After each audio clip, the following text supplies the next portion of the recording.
안녕하세요. 여러분들에게 많은 도움을 드리는 부동산 인공지능 내비게이션 리치고의 김기원입니다. 자, 오늘은 제가 매매 수급과 거래 동향 데이터 그리고 리치고 AI 시세로 현재 시장 상황이 어떤지를 말씀을 좀 드리려고 합니다. 그리고 리치고 AI 시세가 어떤 가격 통계인지 분석한 얼마 전 영상이 있죠. 그래서 대한민국 부동산 통계의 민낯과 이걸 팩트 체크한 영상이 있으니까 혹시 안 보신 분이 계시면 그 영상 꼭 먼저 보시고 이 영상을 보시면 도움이 많이 될 것 같습니다. 매매와 전세의 수급 동향을 먼저 보도록 하겠습니다. 자, 이 데이터는 이제 7월 15일 그래서 7월 중순까지 반영이 된 가장 최신 데이터라고 좀 보시면 되고요. 가장 오른쪽에 있는 지역이 이제 매수세가 가장 강한 지역이죠. 여기가 바로 대한민국 서울입니다. 서울의 지금 매매 수급과 전세 수급이 가장 좀 좋다. 그리고 서울의 전세 수급이 지금 계속 올라가고 있죠. 그래서 68 정도까지 올라왔고요. 얘가 이제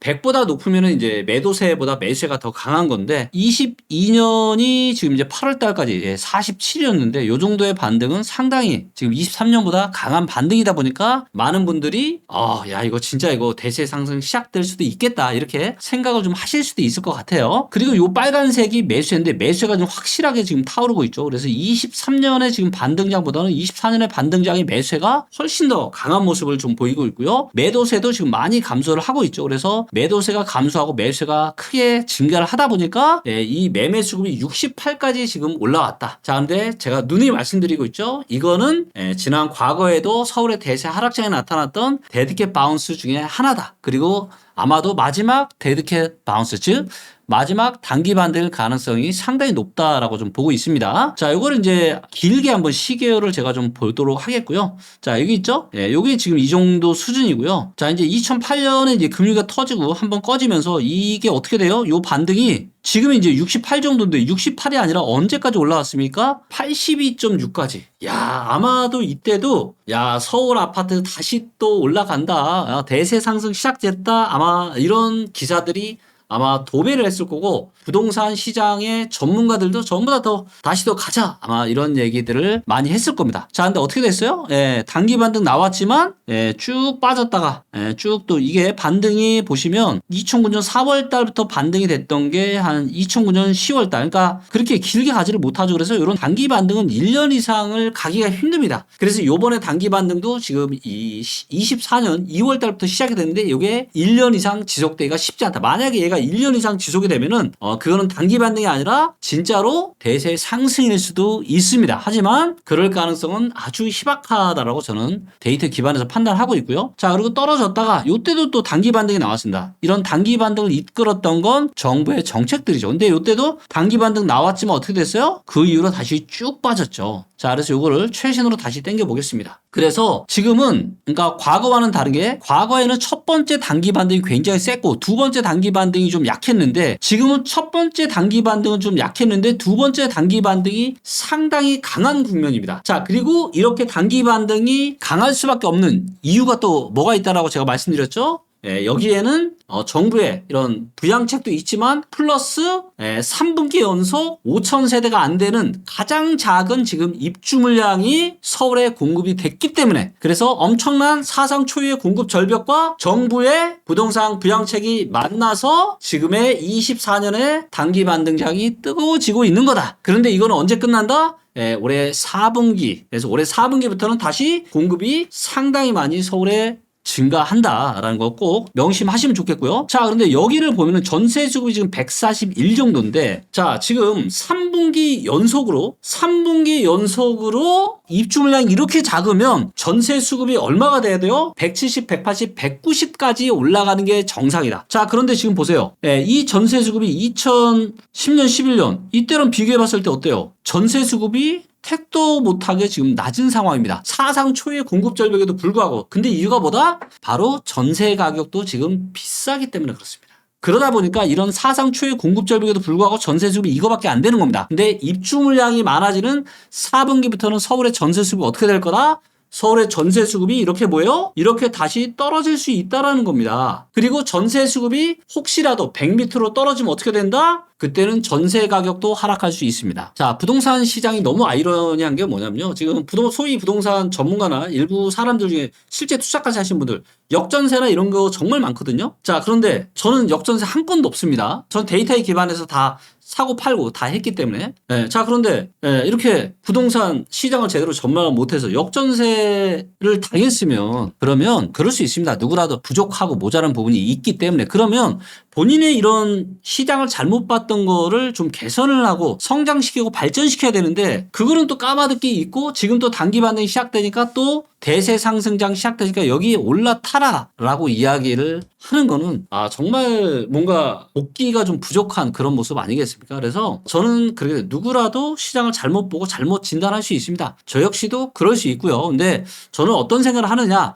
혹시라도 제가 시장을 제대로 잘못 짚었다. 그러면 뭐예요? 그러면 사과 방송도 하고 뭐가 부족해서 뭘 잘못 진단해서 그랬는지를 분석하고 저를 성장하고 발전시키는데 저는 활용을 할 겁니다. 자, 그리고 일부 댓글 보면은 김기호는 왜 사과를 안 하냐?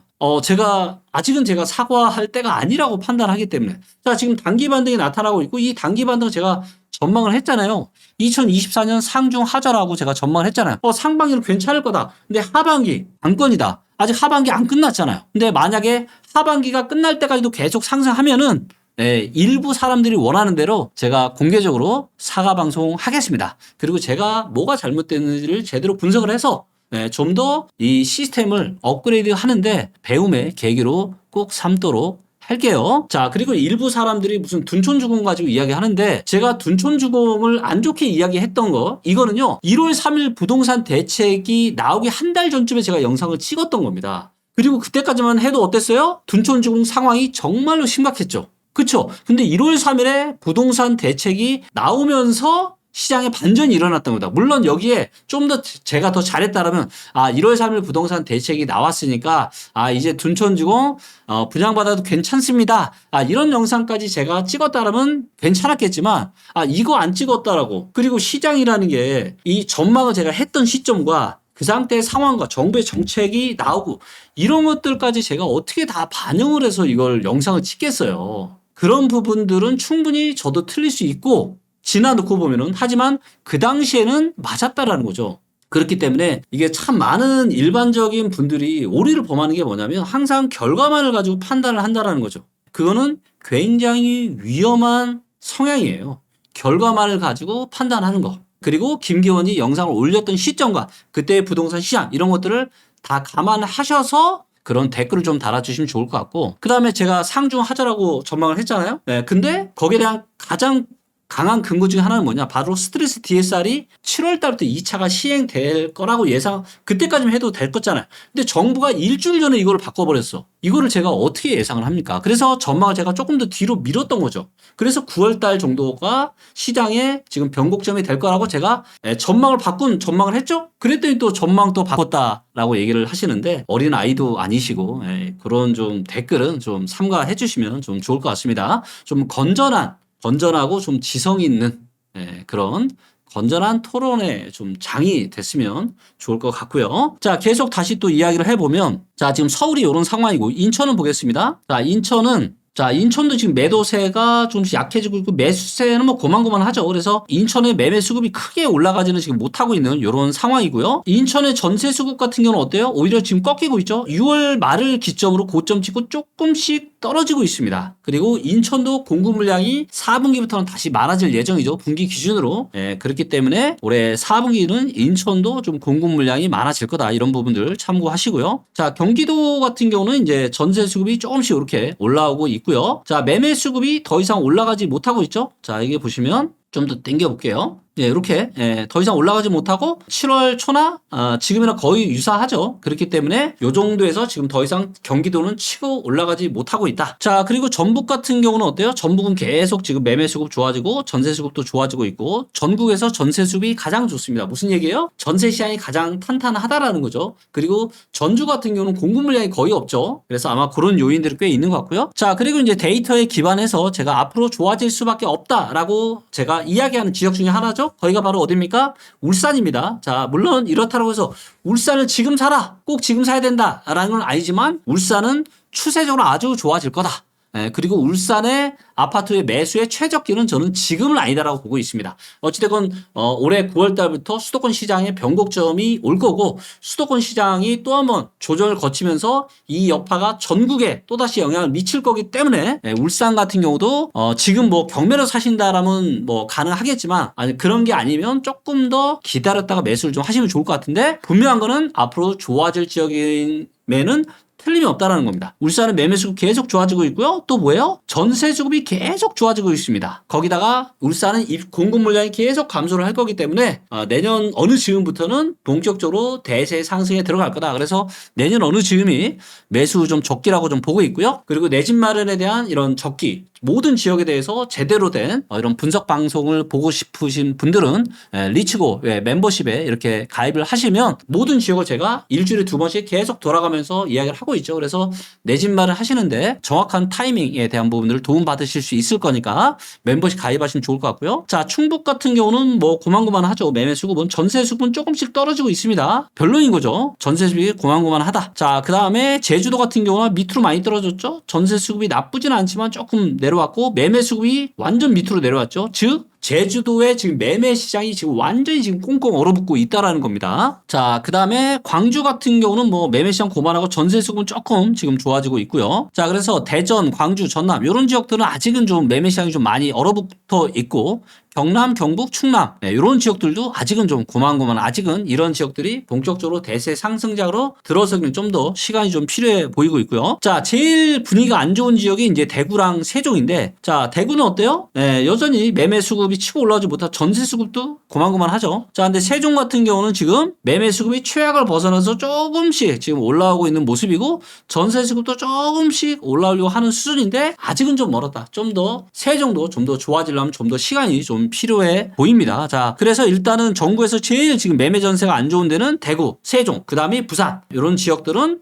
당분간은 내 집 마련은 생각하지 마시고요. 많이 기다리셔야 됩니다. 하지만 이제 울산이나 전북 같은 이렇게 전세 수급이 좋고 공급 물량이 앞으로 지속 감소하는 이런 지역들은 머지않아 내 집 마련은 아주 좋은 시기가 올 거니까 그때 꼭 내 집 마련 하시면 너무 좋을 것 같습니다. 자, 이렇게 해서 이제 저희가 수급 동향을 살펴봤고 이번에는 거래 동향을 좀 보도록 하겠습니다. 자, 거래가 어디가 제일 활발해요? 서울이 제일 활발합니다. 매매 전세 둘 다 활발하고요. 그 다음에 인천, 경기입니다. 그리고 울산 이고요. 나머지 지역들 뭐 제주도나 전남이나 광주나 대전이나 대구, 부산 이런 지역들은 뭐래요? 거래가 완전히 꽁꽁 얼어붙어 있다. 그래서 이런 지역들은 당분간은 쳐다보시면 안 됩니다.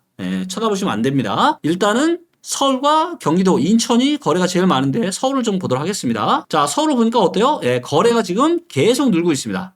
그래서 7월 달까지도 거래 수급이 지금 좋아지고 있기 때문에 6월 달보다도 7월 달의 거래량이 좀 더 많을 수도 있을 것 같고요. 전세 거래도 보시는 것좀 많이 늘어나고 있죠? 그래서 7월 달도 여전히 더 뜨거워질 수 있다. 라는 부분 참고하시고 이거는 제가 8월 달이나 9월 달까지도 이어질 수 있다라고 제가 눈에 말씀드리고 있죠. 하지만 9월, 10월서부터는 이러한 기세가 흐름이 달라질 수 있다라는 거 꼭 명심하셨으면 좋겠고요. 자, 경기도 같은 경우는 거래가 더 이상 늘지 못하고 있습니다. 늘지 못하고 있어요. 전세 거래도 더 이상 늘지 못하고 있고요. 자, 인천 같은 경우는 매매 거래 조금씩 증가하고 있고 전세 거래는 고만고만한 이런 상황입니다. 그래서 이런 부분들 참고하시고 그래서 서울이 지금 거래가 제일 핫하다. 이렇게 보시면 될 것 같고요. 자, 이 영상이 이제 조금 내용이 좀 길다 보니까 1부, 2부로 나눠서 제가 말씀을 드릴 거고 자, 1부에서는 제가 현재 전국의 모든 지역에 지금 매매 전세 수급과 거래량을 가지고 제가 말씀을 드렸고요. 다음 2부에서는 이 리치고 누구보다 발빠른 이 리치고 AI 통계를 가지고 지금 시도별로 시군구별로 가격의 움직임이 어떤지를 살펴보는 영상으로 인사드리겠습니다.